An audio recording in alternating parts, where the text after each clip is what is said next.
Recently, at San Diego Comic-Con 2024, Mattel revealed a new playset for Masters of the Universe Origins, the Snake Lair. And a lot of people were questioning, well, wait a minute, where did this come from? I don't remember a Snake Lair. Well, that's kind of the point. As the person who co-created the Snake Lair, let's dive in and talk about its secret origins. All right, so you have to talk about Masters of the Universe Classics, which is the line that I brand managed for 10 years, and specifically the mini-comics that came with these. Now, the mini-comics, the first three, were done with a sort of a gift of funds that we got from management for the 30th anniversary. And then the following mini-comics, that we only did one a year, was done with our non-media budget. And because it's done with a non-media budget, it's used to promote the toys. So the mini-comics were designed to link together large sections of continuity, such as connecting new adventures to the end of the 2000X series.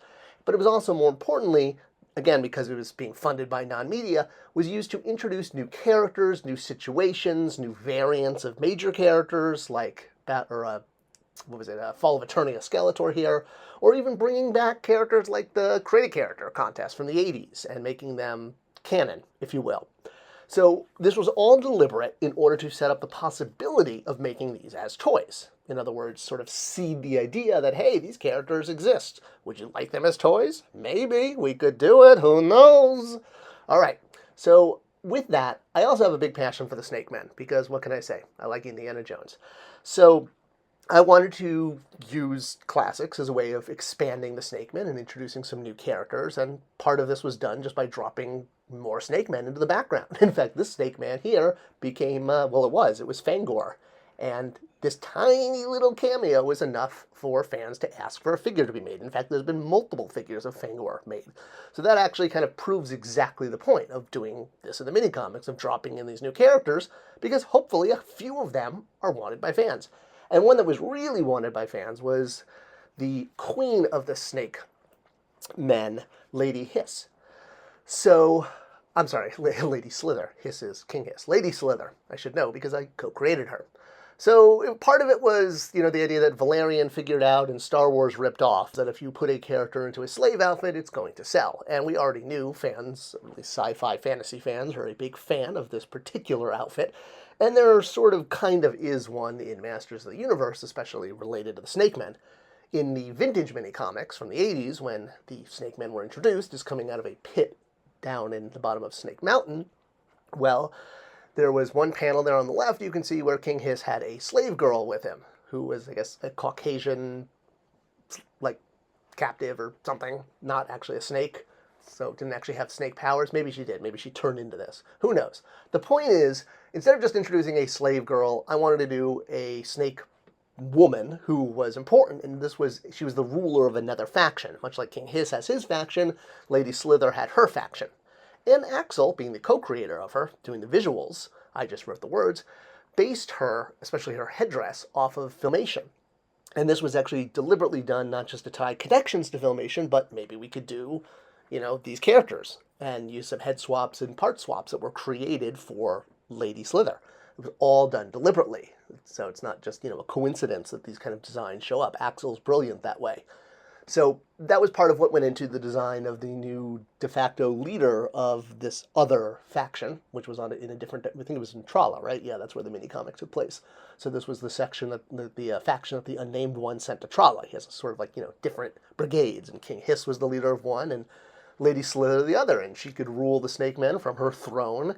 And of course, if she ruled the Snake Men in another dimension, as they fought their war on Trala, well, thought that she needed some kind of headquarters. Makes sense, because everyone needs a headquarters. So Axel and I created the Snake Lair.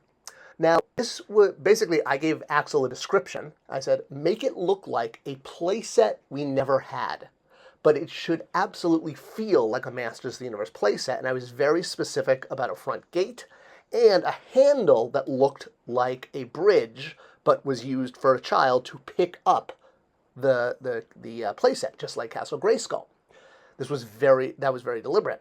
And Axel, again, being the brilliant person, looked at some old, unproduced Masters of the Universe playsets from the 1980s, specifically this one, which was first shown in Tomart's Action Figure Guide, and later, I think, in the Power and Honor Foundation, the non-licensed book, which is quite good, but non-licensed. So he essentially took this playset, which originally was sort of a mini playset, expanded it and flipped it. So the tower was on the left instead of the right. But it was, I mean, this is Axel's, page that he sent me to show me where the influence came from. And I was like, perfect, that's exactly what we're going for, because this should read as a vintage playset that never existed. That was what my words in the script said. With the idea that it could flip open just like a vintage playset. Now, when Mattel revealed their Snake Lair, it resembled the version that Axel drew and that I described, but not quite. It had some added features, some added extra little wings there on the side that I think a lot of fans were like, well, wait a minute, this doesn't even look like the version from the mini-comic. The mini-comic should kind of look like this. And instead, we've got these like giant back pieces, which, could be on the reverse.